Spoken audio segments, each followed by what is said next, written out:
குறையாமல் ஒவ்வொரு மாசமும் நடக்குது. ஒவ்வொரு மாதமும் இப்படி கூட்டம் வருது. எல்லாரும் முழு நம்பிக்கையோட வர்றாங்க, இருக்கிறாங்க. இத ரொம்ப அருமையா இங்க நடத்துறவங்க நடத்துறாங்க. எங்க ஐயா இருக்காங்களே, ஜீவானந்தம் ஐயா, ஒரு அரசியல்வாதி எப்படி இருக்கணுங்கிறதுக்கு அவங்க ஒரு அடையாளம். நான் அவங்கள பார்த்து தெரிஞ்சுக்குவேன், இப்படி இருந்தா நல்லா இருக்கும் அப்படின்னு. எல்லாத்தையும் பழகுவாங்க, எல்லாத்தையும் அன்பா இருப்பாங்க. அவர்கள் இங்கே இருந்து இவைகளை எல்லாம் நடத்துவதை பார்க்கிற போது ரொம்ப மகிழ்ச்சியா இருக்கு. இன்னைக்கு சித்தர் மரபு எப்படி இருக்கு அப்படிங்கறத பத்தி, சித்தர்கள் யாரு, சித்தர்கள் யார் அப்படின்னா, பதமுத்தி மூன்றும் பழுதென்று கைவிட்டு இதமுற்று பாச இருளை துறந்து மதம் அற்று, மதம் இல்லாமல் எனது யான் மாற்றிவிட்டு அங்கே இதமுற்றவர்கள் சிவசித்தர் தாமே. திருமந்திரம் சொல்லுது. திருமந்திரத்துல யாரு சிவ சித்தர்னா யாரு,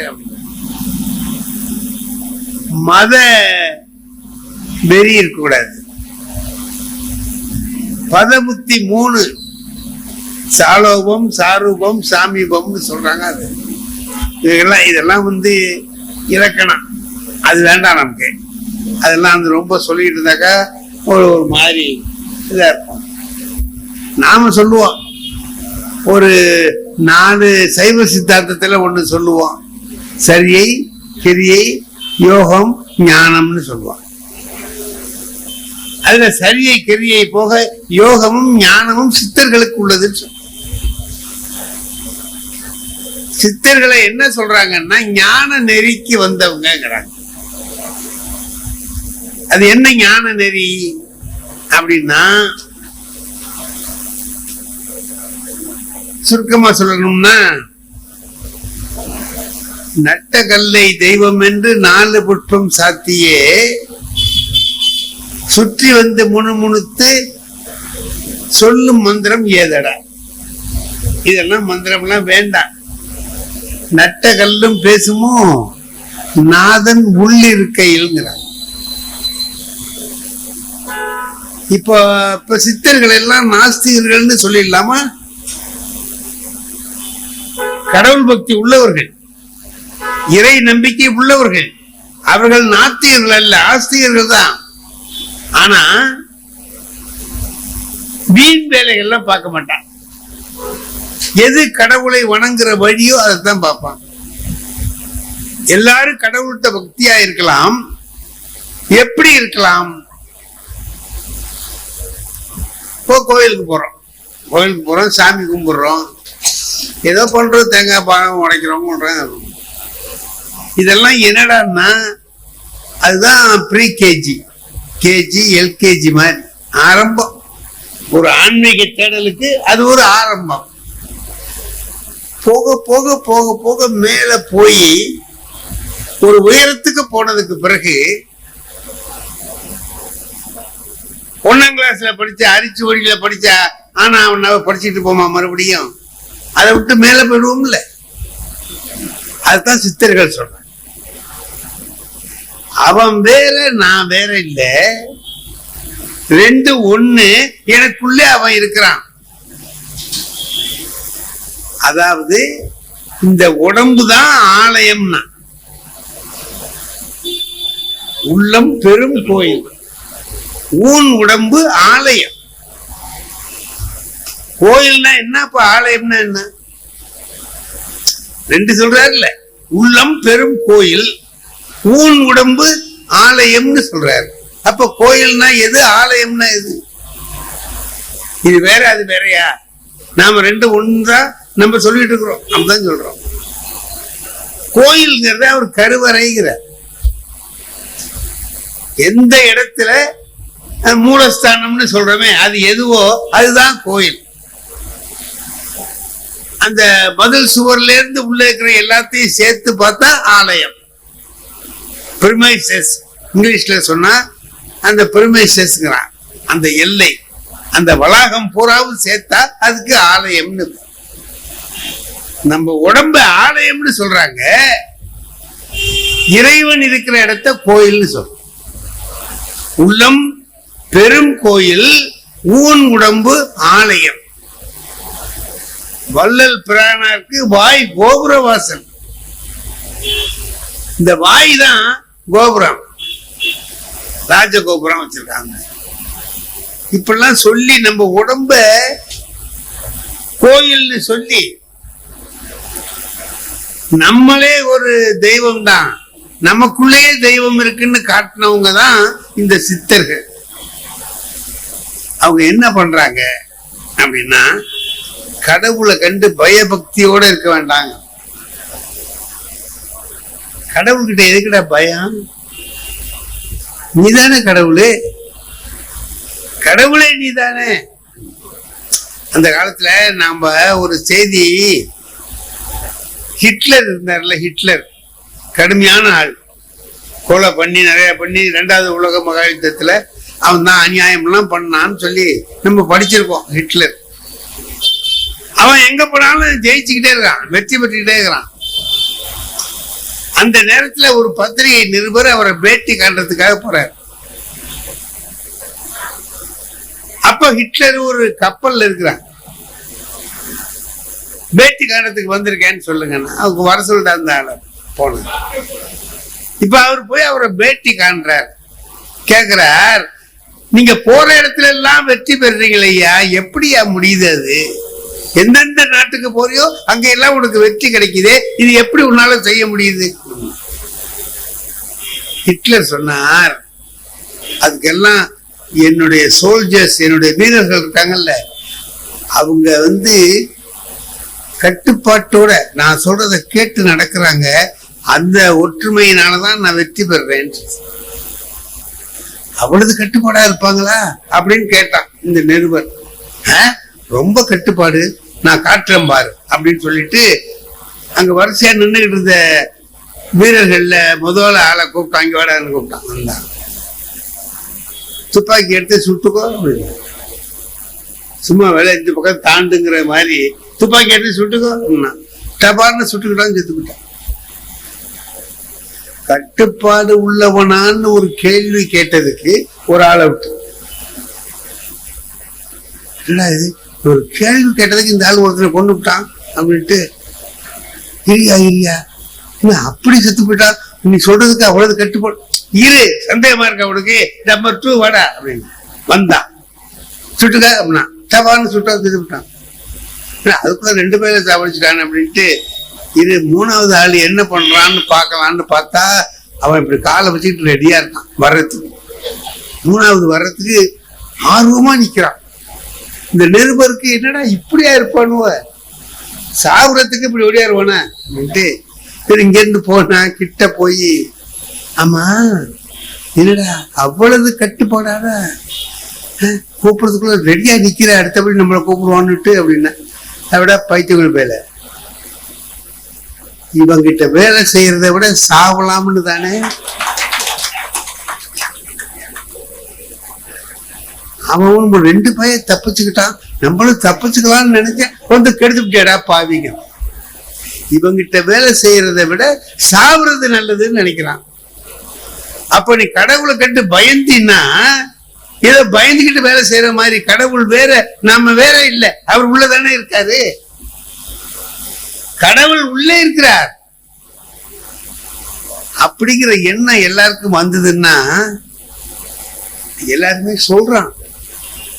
என் நண்பன் கூட ஒருத்தர் சொல்லுவான், போடா போகும்போது என்ன எல்லாத்தையும் எடுத்துக்கிட்டா போறோம் அப்படிமா. இப்ப ரொம்ப பேர் சொல்றான், நம்ம என்ன போகும்போது எல்லாத்தையும் எடுத்துக்கிட்டா போறோம், 4 வீடு இருக்கு 4 எடுத்துட்டு போறோம், 5 காரு இருக்கு 5 கொண்டு போறோம், என்னத்தடா எடுத்துட்டு போறோம். நான் பார்த்தேன், பரவாயில்லையே இவனுக்கு ஞானம் வந்துட்டுது, நல்ல ஞானம் வந்தவ மாதிரி இருக்கிறானே அப்படின்னு பக்கத்துல இன்னொருத்தங்கிட்ட, அட ஞானமும் வரல ஒரு மண்ணும் வரலடா, எடுத்துக்கிட்டு போக முடியலையேங்கிற வருத்தத்துல சொல்றான் அப்படின்னு. முடிஞ்சா 2 காரை எடுத்துக்கிட்டு போவான், முடியலையே முடியலையேங்கிற வருத்தத்துல சொல்றானே தவிர அவன் ஒண்ணு ஞானம்லாம் அவனுக்கு வரல. இப்ப ஞானம் இப்ப அப்படி வந்துறாரு.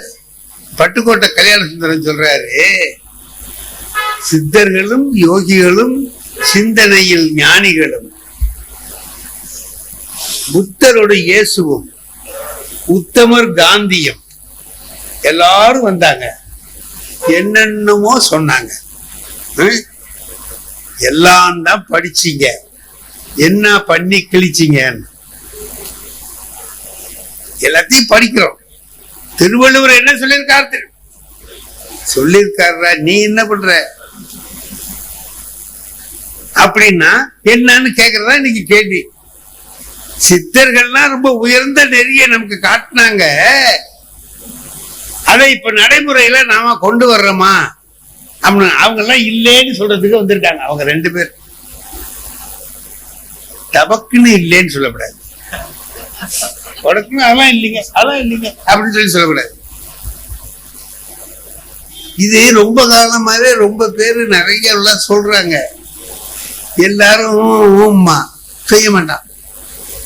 இல்லைன்னா திருவள்ளுவர் ஒரு திருக்குறள் எழுதியிருப்பாருங்களா, சொல்லுதல் யாருக்கும் எளிய. சொல்றது இருக்க ரொம்ப சுலபம். தென்கட்சி சாமிநாதன் இருந்தார் இல்லைங்க, அவரு விவசாய துறையில பட்டம் பெற்றவர், அக்ரிகல்ச்சர்ல பிஎஸ்சி படிச்சவர். அவரு ரேடியோ ஸ்டேஷனுக்கு இன்டர்வியூக்கு போனாராம். அவர் சொல்றாரு, அப்ப அந்த எனக்கு இன்டர்வியூ பண்ண அந்த பெரிய அதிகாரி கேட்டாரு, நீ தான் விவசாய இதெல்லாம் படிச்சிருக்கியே, ஏன் இங்க வர்ற அப்படின்னு அவர் கேட்டாரு. நான் சொன்னேன், அங்கெல்லாம் போனா வேலை செய்யணுங்க, இது பேசிக்கிட்டே இருக்கலாம், இது சௌகரியமா இருக்கும்னு தான் இங்க நான் வர்றேன். ரேடியோக்கு வந்து பேசிக்கிட்டே இருக்கலாம், இது எனக்கு வசதியா இருக்குமே தான் வர்றேன் அப்படின்னா. அது மாதிரி திருவள்ளுவர் சொல்றாரு, சொல்லுதல் எல்லாருக்கும் எளிதுப்பா, சொல்லியபடி செய்யறது தானே கஷ்டம். அப்ப சித்தர்கள் சொல்றதை எவனுமே கேட்கல அப்படின்னு சொல்ல அப்படிலாம் சொல்லாதீங்க. நாம பல விஷயங்கள்ல இப்போ பின்பற்றிட்டு தான் இருக்கிறோம், பின்பற்றத்தான் பார்க்கிறோம், முயற்சி பண்ணிட்டு இருக்கிறோம். உடனே இல்லைன்னு சொல்லணும். நான் சொல்றேன், சித்தர்களுடைய நெறிங்கிறது முழுக்க முழுக்க முன்னோர்கள் சொன்ன அந்த சாஸ்திரம் சம்பிரதாயம் எல்லாத்தையும் எதிர்த்து இருந்தாலும் பேசினார். சித்தர்கள் எல்லாம் அதான் எதிர்த்து பேசினாங்க. கோயில் ஆவது ஏதடா, குளங்கள் ஆவது ஏதடா, கோயிலும் குளங்களும் கும்பிடும் குலாமரே, கோயிலும் மனத்துளே குளங்களும் மனத்துளே. இந்த கோயில் நம்ம மனசுலதான் இருக்கு, குளங்களும் நம்ம மனசுலதான் இருக்கு. யாரு? சிவவாக்கியர் சொல்றார். இப்ப பாரதி சொன்னா, எத்தனையோ சித்தர்கள் இங்க வந்தாங்க, நானும் ஒரு சித்தன் தாண்டான்னு. மகாகவி பாரதியார் சொல்றார், நானும் ஒரு சித்தன் தான். அப்ப என்ன, அவரு மற்ற சித்தர்கள் சொன்ன எல்லாத்தையுமே செஞ்சாரு அவரு? இல்ல இல்ல. ஆனா சித்தர்களுடைய நெறி அவர் மனசுல இருந்தது, அதுக்கு தகுந்த மாதிரி சொன்னார் பாருங்க. அவரு பிராமண குலத்துல பிறந்தவர் இல்லையா? அவர் என்ன எழுதுறாரு? சூத்திரனுக்கு ஒரு நீதி, தெண்ட சோறுனும் பார்ப்புக்கு வேறொரு நீதி, சாத்திரங்கள் சொல்லிடும் ஆயின் அவை சாத்திரம் அன்று சதி என கண்டோம். சொல்றவர் யாரு? பார்ப்பனர். இது பழைய நெறிக்கு மாறுபட்டது தானே. எல்லாரும் என்ன சொல்றான்? சாஸ்திரம். சாஸ்திரத்துல என்ன சொல்லி இருக்கோ அது அப்படியே கேள், அதானே சொன்னான். பாரதி சொல்றான், இப்படி ஒரு நீதி, இவனுக்கு ஒரு நீதி, அவனுக்கு ஒரு நீதின்னு ஒரு சாஸ்திரம் சொல்லும்னா, அந்த சாஸ்திரத்துக்கு சாஸ்திரம்னு பேர் இல்ல, சதின்னு பேரு. அப்ப அவன் யார்? அவன் சித்தன் தானே. சித்த நெறியில வந்ததுனால தானே இப்படி சொல்லுகிற புத்தி வந்தது. இல்லைன்னா இது வருமா? அப்படி செய்யறதுக்கு பாருங்க, இப்ப என்ன பண்றான், மனைவி மக்களை பற்றி எல்லாம் பட்டினத்தாரெல்லாம் பாடுற போது ரொம்ப பெண்களை பற்றி எல்லாம் பேசுறார், எல்லாம் சொல்றார். ரைட். எல்லாத்தையும் விட்டுட்டு வாங்கடா, பாசம் வேணாம் அப்படிங்கிறான். முடியுமா? ஒருத்தன் என்ன பண்றான், சாமியார் ஆயிடலாம், துறவி ஆயிடலாம்னு ஆசைப்படுறான். ஆசைப்பட்டு ஒரு பெரிய துறவிகிட்ட போய் நானும் உங்களை மாதிரி சாமியார் ஆகலான்னு பாக்குறேன், வந்துடவான்னா. இல்லப்பா அதுக்கு சில விஷயங்கள்லாம் செய்யணும். நான் என்ன செய்யணும்னு, இந்த பற்று பாசம் குடும்பம் அதெல்லாம் விட்டுட்டு வரணுமே, வருவியா?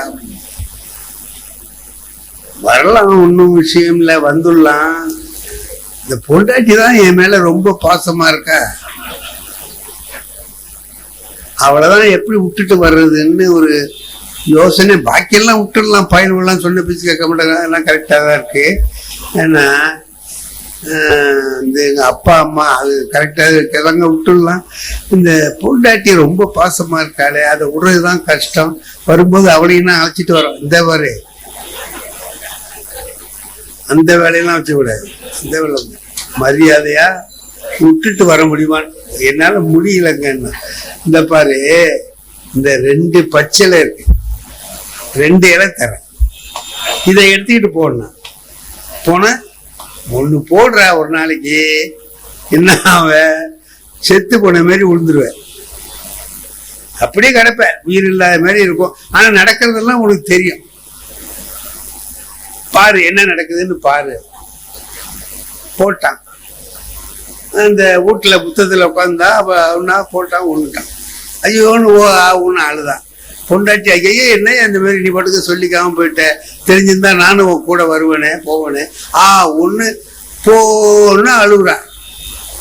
அப்ப பார்த்தான், என்னடா இவ்வளவு பாசமா இருக்கா இந்த ஆளு, அதை விட்டுட்டு வான்னு சொல்றானு. என்னடா இது இவ்வளவு பாசமா இருக்கிறவளை எப்படா ஒரு நினைச்சுக்கிட்டே செத்து கிடக்கான்.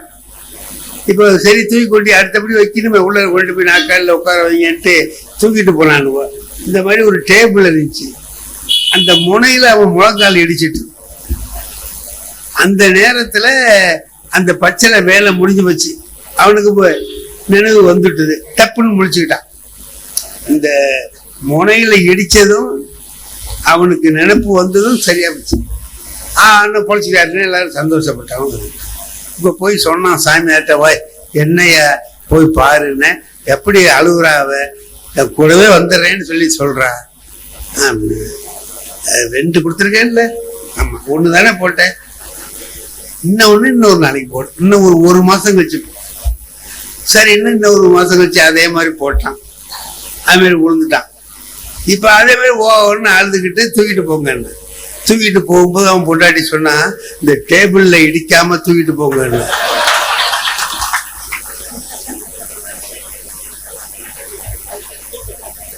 இடிச்சா பொழைச்சுக்கிறான், இடிக்காம கொண்டு போ. இப்போ அது கதை முடிட்டோம். அப்பதான் அவன் தெரிஞ்சுக்கிட்டாங்கிறான். அதாவது என்னன்னு கேட்டா, உண்மைங்கிறது இத மாதிரி ஒரு விஷயத்துல தெரியும் உனக்கு, கொண்டு போன்னு சொன்னான். சரி, நம்ம மனைவி பாசமா இருக்காங்க, அது பொய். மகன் பாசமா இருக்கான், பொய்.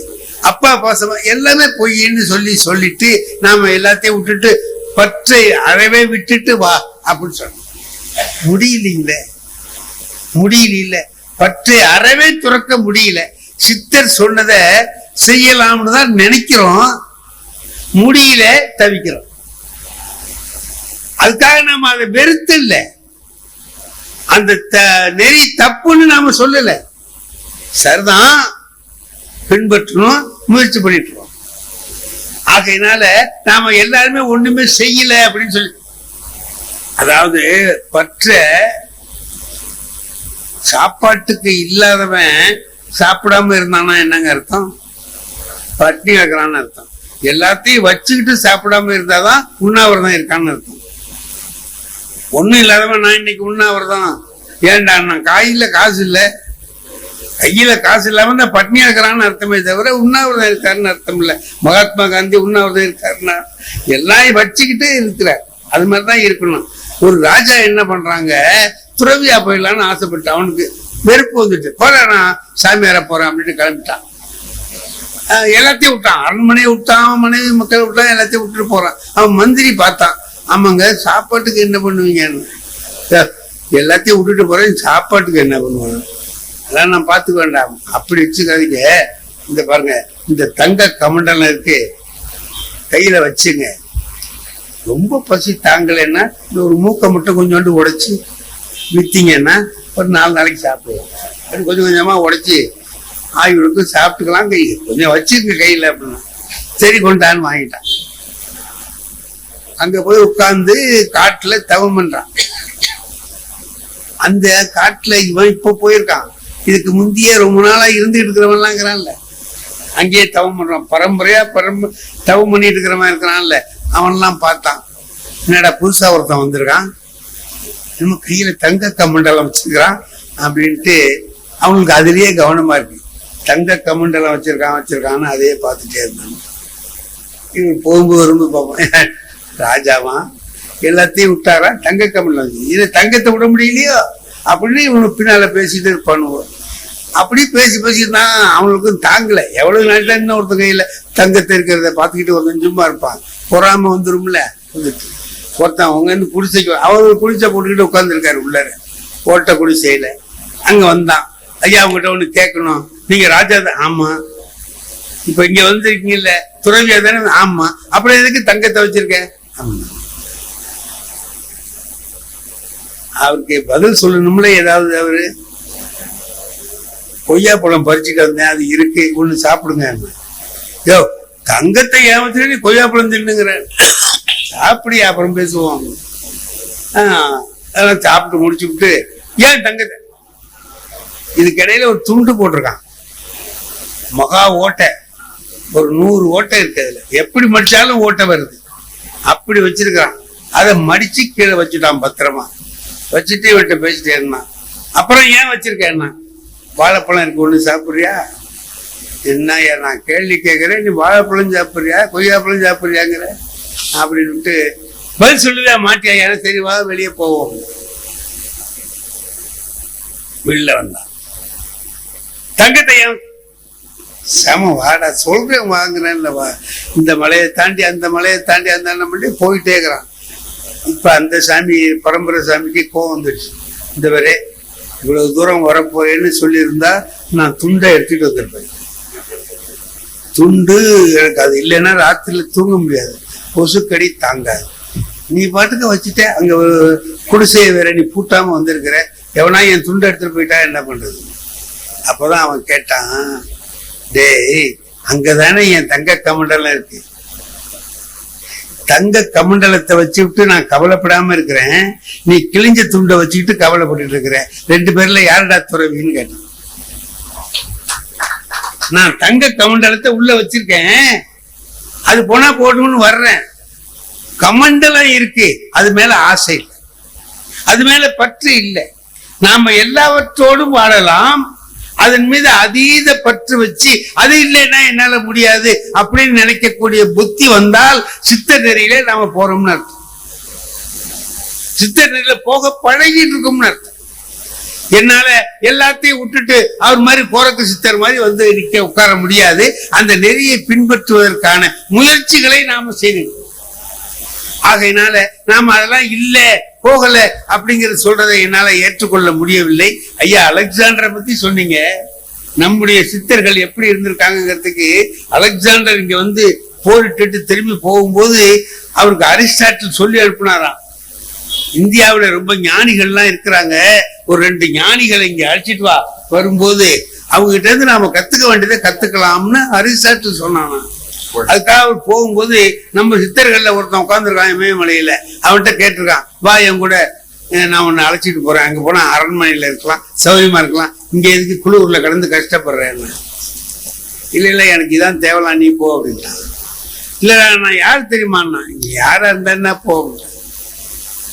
நான் இந்த பாரு உன் கூட வர்றதுக்கு எனக்கு விருப்பம் இல்லை, நீ போ. இல்லையா நான் தான் அலெக்சாண்டர், அலெக்சாண்டர் த கிரேட், மகா அலெக்சாண்டர். நான் அங்க வந்தீங்கன்னா பெரிய அரண்மனையில உன்னை உட்கார வச்சு கவலை, நான் தான் வேண்டாங்கிறேன். இல்ல போடா, நான் ஒரு மகா அலெக்சாண்டர் சொல்றேன், அதை கேட்க மாட்டேங்கிறியா நீ, ஒரு ஆண்டி பைய அப்படின்னா. இப்ப அவர் சொன்னார், நம்ம சித்தர் சொன்னார், நீயா மகா அலெக்சாண்டர், நீயா மன்னாதி மன்னன்? இல்லடா, நான் யார அடிமையா வச்சிருக்கனோ அந்த அடிமைக்கு நீ அடிமைன்னார். என்னோட அடிமையோட அடிமை நீ. நான் எதை அடிமையா வச்சிருக்கேன் தெரியுமா? கோபத்தை. கோபம் வரும், அடக்கிடுவேன், வச்சிருக்கேன். அந்த கோபம் வந்த போது உன்னால அடக்க முடியல, சத்தம் போடுற. நீயா பெரிய மன்னன்? இல்லடா, என் அடிமையின் அடிமை நீ. இதான் சித்தர்கள். எவனை பத்தியும் கவலைப்பட மாட்டான். சித்தம் போக்கு சிவன் போக்கு. அந்த வகையில மிக உயர்ந்த நெறியை பின்பற்றியவர்கள் அவர்கள். அவர்களுடைய நெறியை பின்பற்றுவதற்கு நாம் எல்லாம் முயற்சி செய்து கொண்டிருக்கிறோம். ஆகவே அதெல்லாம் செய்யவே இல்லை, புறக்கணித்து விட்டார்கள் என்று சொல்லுவதை மறுக்கிறேன். நாம் எல்லாம் முயன்று கொண்டிருக்கிறோம். அதுக்கு வேண்டிய நம்ம முயல்றோமோ இல்லையோங்க, அப்படி போக முடியாத ஒரு சூழ்நிலை உருவாயிட்டு என்ன.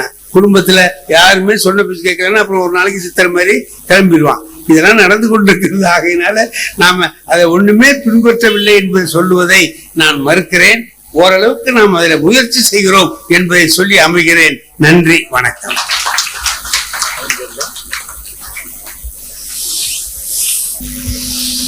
பொழிவை கேட்டு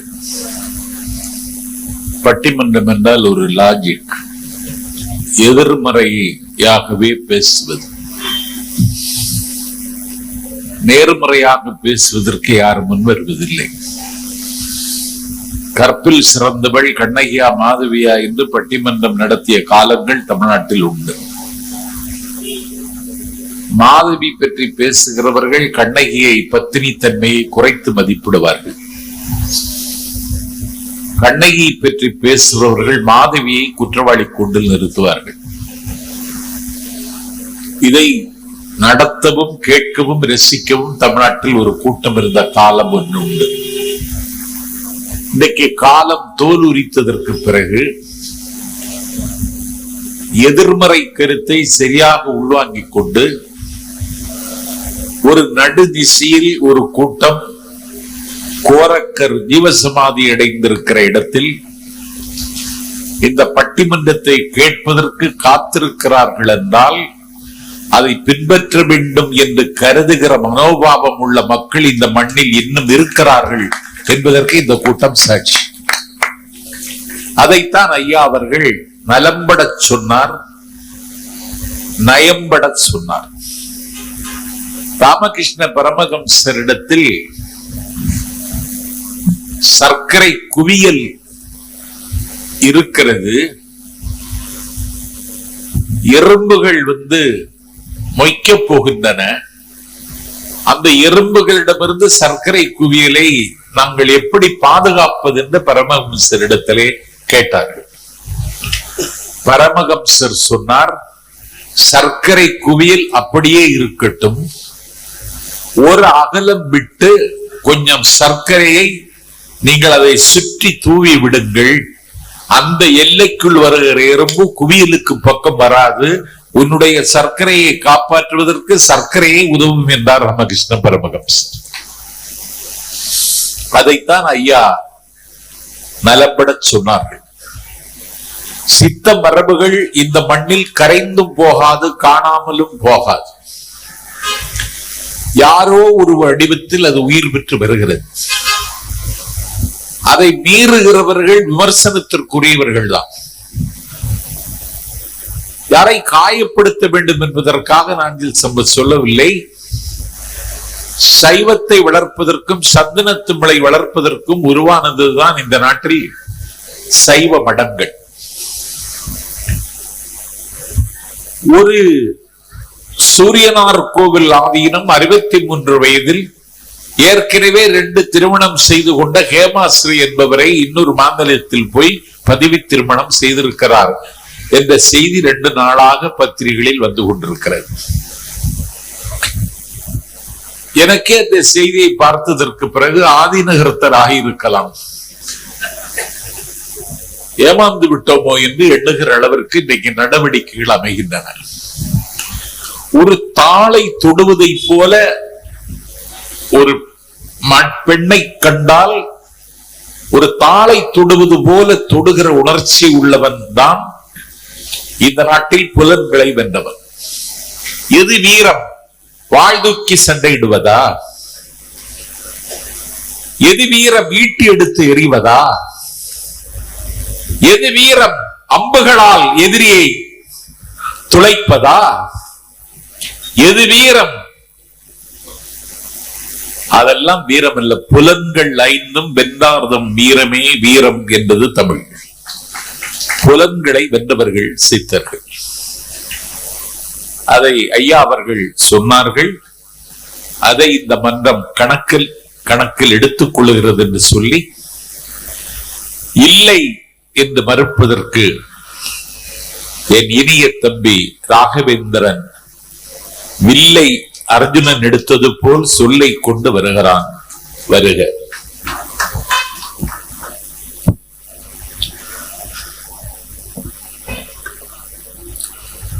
நல்லாவின் பால் முழுதும் கன்றுக்கில்லை, நல்லாவின் பால் முழுதும் கன்றுக்கில்லை, நரும்பூவின் மனம் முழுதும் சோலைக்கில்லை, இல்லை நெல்லாகும் கதிர் முழுதும் நிலத்துக்கில்லை, நிறைகின்ற நீர் முழுதும் குளத்துக்கில்லை, பல்லாரும் கனி முழுதும் மரத்துக்கில்லை, பன் நரம்பு இசை முழுதும் யாழுக்கில்லை, எல்லாமே பிறர்க்குழைக்க காணுகின்றேன், என் வாழ்வும் பிறர்க்குழைக்க வேண்டுமம்மா என தாய் தமிழை வாழ்த்தி வணங்கி தொடங்குகிறேன். அன்பு வணக்கம் உங்கள் அனைவருக்கும். மாற்று அணி தலைவராய் டாக்டர் வா சுப்பிரமணியம் பாடின பாட்டது. சொல்லுங்க. மாற்று அணி தலைவராய் பட்டிமன்ற பிதாமகராய் வீற்றிருக்கிற திருவாரூர் சண்முக வடிவேல் ஐயாவினுடைய பாதத்தை தொட்டு வணங்கி, பாங்கறிந்த இந்த பட்டிமன்றத்தினுடைய நடுவர் பொறுப்பேற்றிருக்கிற, தார் ரோடு போட்ட இடங்களில் எல்லாம் தன் மேடைகளால் தமிழ் ரோடு போட்டுக் கொண்டிருக்கிற நாஞ்சில் நாட்டு மன்னவருக்கு இந்த செட்டி நாட்டு சின்னவனின் அன்பான வணக்கங்களை சொல்லி, ஒரு அற்புதமான தலைப்பை இன்றைக்கு மகான் கோரக்கரினுடைய இந்த அற்புதமான ஆசிரமத்தில் இந்த மேடையில் நமக்கு வழங்கி இருக்கிறார்கள். சித்தர் நெறியை இன்றைக்கு இருக்கிற மக்கள் புரிந்து வைத்திருக்கிறார்களா இல்லையா? இதுதான் தலைப்பு. எனக்கு முன்னாடி பேசிய மாற்று அணியினுடைய தலைவர், நாங்க கத்துக்க முயற்சி பண்றோம் அப்படின்னு சொல்லி தங்கள் அணி சார்ந்த வாதங்களை முன் வச்சிருக்கிறார். சித்தர் நெறியை இன்றைக்கு இருக்கிற மக்கள் புரிஞ்சு வச்சிருக்கிறாங்களா இல்லையா அப்படிங்கிற இதுக்கு நம்ம ரொம்ப தூரம்லாம் போக வேண்டிய அவசியமே இல்லை. ஆலயத்திற்குள் வருகிற எல்லோரும் ஆலயத்திற்குள் வந்ததற்கான பலனை பெற்ற ஆலயத்திலிருந்து வர்றோமா? அவ்வளவுதான் கேள்வி. ஒன்றும் இல்லாத சாம்பல் ஆலயத்திற்குள் வந்து வெளியே போகிற போது திருநீராக போகுது. ஆனால் ஆறறிவு படைத்த மனிதர்கள் நாம் ஆலயத்துக்குள்ள வந்துட்டு வெளியில போகும்போதாவது மனிதர்களா இருக்கிறோமாங்கிறது தான் கேள்வி. வேற ஒண்ணும் எங்க அணி நாங்க அதிகமான கேள்வியை கேட்கல. ஐயா பேசுகிற போதும் சொன்னாங்க, நடுவர் பெருந்தகை பேசுகிற போதும் சொன்னாங்க, தன்னை அறிதல். ஐயா, தன்னை வெல்லுதல் வேண்டுமானா சிரமமா இருக்கலாம், தன்னை அறிதல் அவ்வளவு ஒன்னும் கடினமான விஷயம் இல்லையே, ரொம்ப சுலபமானதுதான். தன்னை அறிதல் சுலபம் என்றால் தன்னை வெல்லுதல் சுலபமாக போகுது. அததான் சித்தர்கள் சொல்றாங்க. அலெக்சாண்டர் கிட்ட டயோஸ்தனிஸ் என்ன சொன்னா? நீ மண்ணை வென்றவன், நான் என்னை வென்றவன் சொன்னான். இங்க இருக்கிற நம் எல்லோரையும் டயோஸ்தனிஸாக மாற்ற வேண்டும் என்று சித்தர்கள் முயற்சித்தார்கள். அதுக்கு நாம ஒத்துழைச்சோமா இல்லையாங்கிறதான் கேள்வி. அழகா திருமந்திரத்துல சொல்றாருங்க, தன்னை அறிய தனக்கொரு கேடில்லை, தன்னை அறிய தனக்கொரு கேடில்லை, தன்னை அறியாதவன் தானே கெடுகின்றான், தன்னை அறியும் அறிவை அறிந்த பின் தன்னை அர்ச்சிக்க தானே இருக்கின்றான் என்று திருமந்திரத்தில் திருமூலர் சொல்லி இருக்கிறாரு. ஐயா, நமக்கு நண்பனும் எதிரியும் வெளியில இல்ல, நாம தான். நமக்கு இம்மையும் மறுமையும் வெளியில இல்ல, நாம தான். இதை ஒத்துக்கிறீங்களா இல்லையா? இதையும் சித்தர்கள் தான் சொல்லி இருக்கிறாங்க. தன்னை அறிதல் என்கிற அந்த நிலைக்கு இன்றைக்கு இருக்கிற நம்மில் யாராவது ஒருவர் முயற்சித்திருக்கிறோமா? இந்த கேள்விக்கு பதில் சொன்னா பட்டிமன்றத்துக்கு விடை கிடைச்சிடும். நான் ரொம்ப சாதாரணமா ஒரு செய்தி சொல்றேங்கய்யா. ஒரு மளிகை கடை நடத்துறவரை எடுத்துக்கங்க. 30 நாளும் மளிகை கடையை திறந்து ராத்திரி 10 மணிக்கு கடையை சாத்துறது வழக்கம். டெய்லி 30 நாளும் மளிகை கடையை நடத்துகிற அந்த மளிகை கடைக்காரர் மாசத்துக்கு ஒரு முறை இரவு 10 மணிக்கு விளக்க அணைச்சிட்டு உள்ள வேலை செய்வார். என்ன வேலை? என்னென்ன பொருட்கள் இருக்கு, என்னென்ன பொருட்கள் இல்லை, எந்த பொருள் வாங்கி வைத்தது விற்று தீர்ந்திருக்கிறது, லாபத்தை தந்திருக்கிறது, ஏன் அதை இன்னும் அதிகமாக வாங்கி வைக்கணும், எந்த பொருள் வாங்கி வச்சது அப்படியே தேங்கி நிக்குது, அதை இனிமே வாங்கக்கூடாது என்கிற ஒரு நடைமுறை கணக்கை, அதுக்கு ஆங்கிலத்தில் ஸ்டாக் டேக்கிங் பேரு. ஒரு வணிகத்தில், ஒரு மளிகை கடைக்காரர் ஒரு வணிகத்தில் வெற்றி பெறுவதற்கு ஸ்டாக் டேக்கிங் என்கிற ஒன்றை மாதத்திற்கு ஒரு முறை செய்கிறார். வாழ்க்கையில் வெற்றி பெறுவதற்கு ஸ்டாக் டேக்கிங்கை நம் இதயத்திற்குள் எத்தனை முறை செய்திருக்கிறோம்? இதான் கேள்வி. நல்ல எண்ணங்களையும் தீய எண்ணங்களையும் நம்ம இதயத்துக்குள்ளதான வச்சிருக்கிறோம். ஒரு முறையாவது நம்ம இதயத்துக்குள்ள நம்ம கிட்ட இருக்கிற நல்ல எண்ணங்களையும் தீய எண்ணங்களையும் பகுத்து ஆராய்ந்து நல்ல எண்ணங்களை கூடுதலாக்கிக்கிட்டு தீய எண்ணங்களை குறைச்சிக்கலாம்ங்கிறது பெரிய கடினமான சூத்திரமா என்ன? எளிமையான ஒன்றுதான். ஆனால் அதை செய்வதற்கு கூட இன்றைக்கு இருக்கிற இளைய தலைமுறை, இன்றைக்கு இருக்கிற இந்த மக்கள் தயாராக இல்லை. அதான் எங்க அணியினுடைய வாதம். ரொம்ப அற்புதமா ஐயா பேசுகிற போது சொன்னார், நாங்க பட்டினத்தார் மாதிரி ஆயிடணுமா, கோரக்கர் மாதிரி உட்கார்ந்துடணுமா, சித்தர்கள் எல்லாரையும் பட்டினத்தார் போல துறவியா வாங்கன்னு சொல்லல, கோரக்கர் போல எல்லாத்தையும் துறந்துட்டு உட்காருங்கன்னு சொல்லல.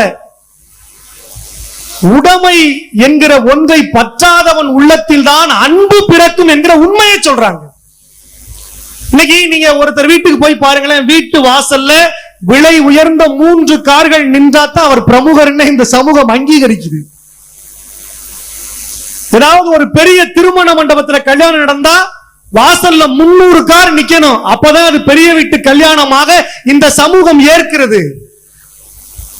கோல்டு ஸ்மித் என்கிற மேலை நாட்டு அறிஞன் சொன்னாங்க, where wealth is accumulates men decay என்று சொன்னார்.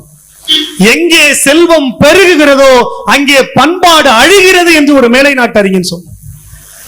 சித்தர் மரபும் அதைத்தான் சொல்லுகிறது. உங்கள் தேவைக்கு அதிகமாக நீங்கள் வைத்திருக்கிற அந்த நிலையை பற்று அறுக்கிற நிலையாக சித்தர் நிலை பதிவு செய்யும்.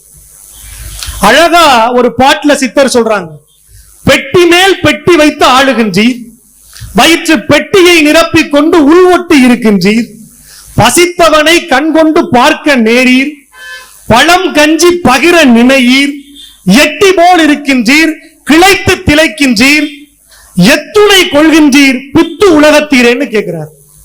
பாட்டினுடைய அர்த்தத்தை ரொம்ப சாதாரணமா சொல்லணும்னா, ஒரு மரத்தினுடைய உச்சியில பழுக்கிற ஒரு பழம் யாருக்கும் பயன் தராது, அது தானே பழுத்து கீழே விழுகும்.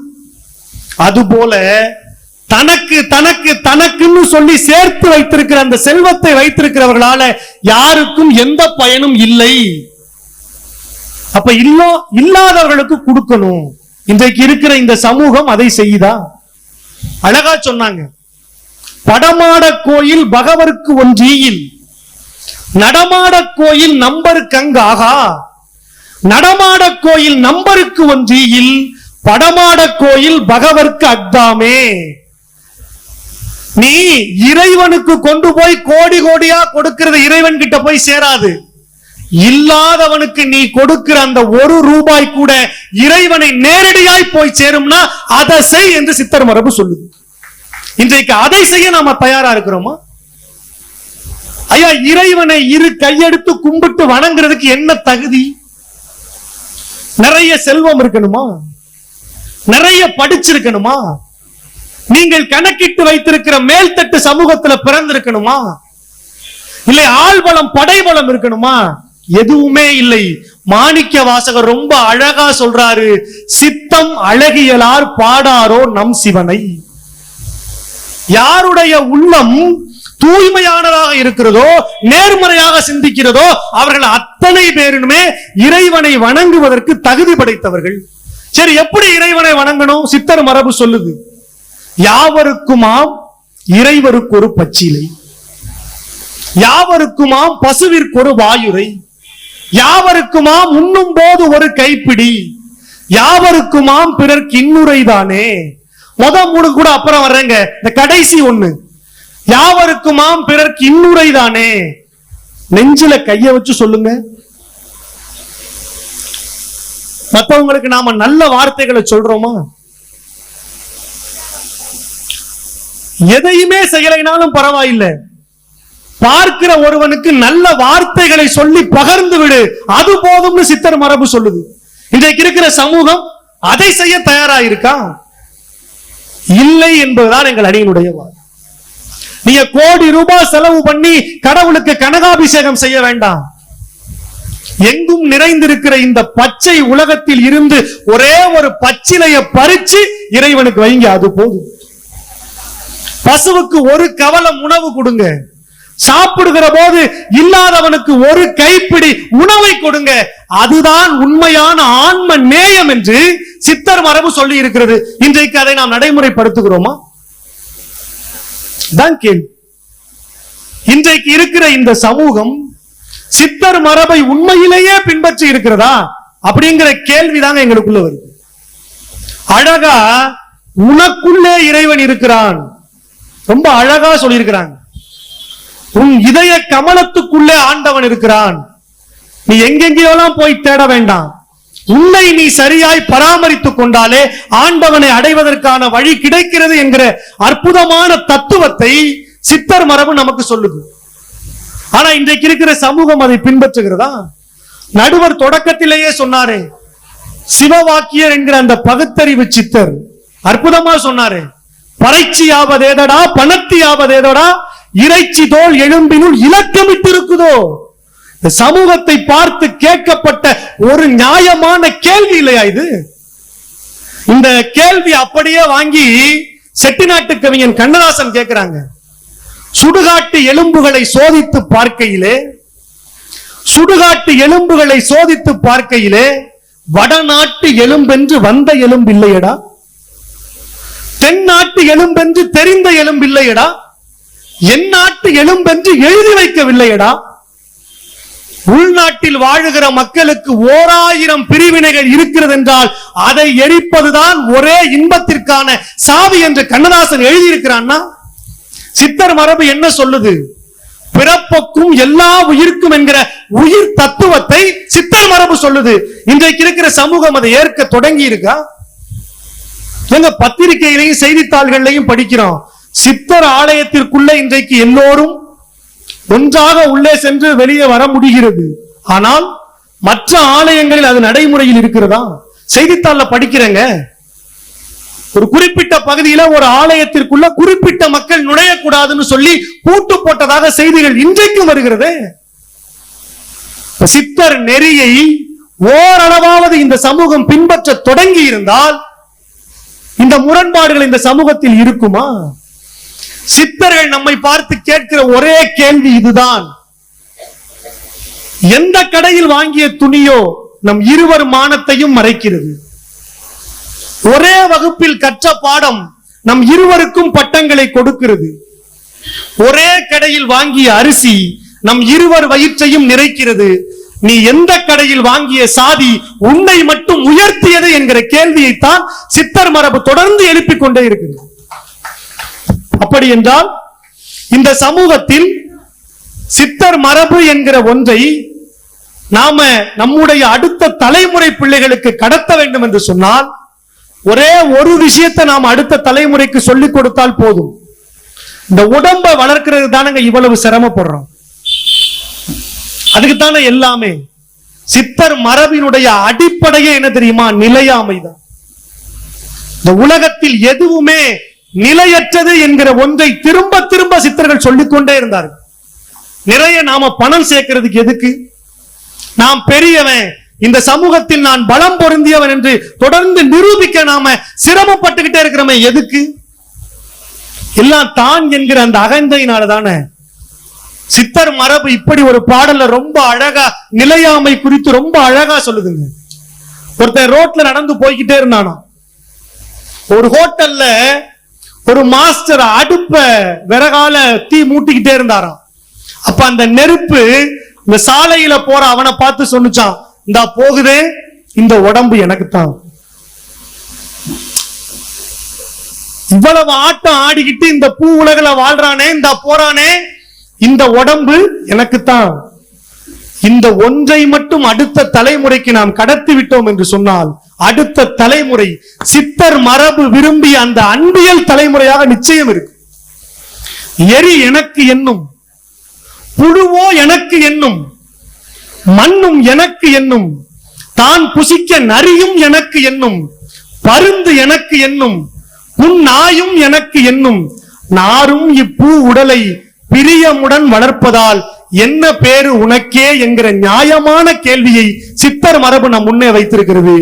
இந்த நியாயமான கேள்வியை அடுத்த தலைமுறைக்கு கடத்துவதில் சிரமம் இருக்கிறது என்கிற காரணத்தால் சித்தர் நெறியை இன்றைக்கு மக்கள் சரியாக புரிந்து கொள்ளவில்லை என்கிற வாதத்தை எங்கள் அணி சார்ந்து முன்வைத்து அற்புதமான இந்த விழாவை சீரோடும் சிறப்போடும் தொடர்ந்து பல ஆண்டுகளாக ஒருங்கிணைத்து நடத்தி கொண்டிருக்கிற. ஏன்னா இந்த மாதிரியான ஒரு தலைப்பை ஒரு ஆன்மீக தளத்தில் வழங்குவதற்கே ஒரு தனி திராணியும் தெம்பும் தேவை. குன்றக்குடி அடிகளாருடைய வரலாற்றை படிக்கிற போது நான் ஆச்சரியப்பட்டு போனேன். நெல்லையப்பர் கோயிலுடைய உள் வளாகத்துல ஒரு தலைப்புல பேசியிருக்கிற தலைப்பு என்ன? சமூகத்தின் பிரச்சனைகளுக்கு சமயங்கள் தீர்வாகுமா? அதுக்கு தீர்ப்பு கொடுத்திருக்காருங்க. நெல்லையப்பர் கோயிலுக்குள்ள சமூக பிரச்சனைகளுக்கு சமயங்கள் தீர்வு ஆகாது. அன்றைக்கு ஆரோக்கியமான ஒரு சூழல் இருந்திருக்கிறது என்று நினைத்தேன். அன்றைக்கல்ல, இன்றைக்கும் ஆரோக்கியமான சூழல் இருக்கிறது என்பதை இந்த கோரக்கரினுடைய இந்த நினைவு இல்லம் எனக்கு நிரூபித்திருக்கிறது.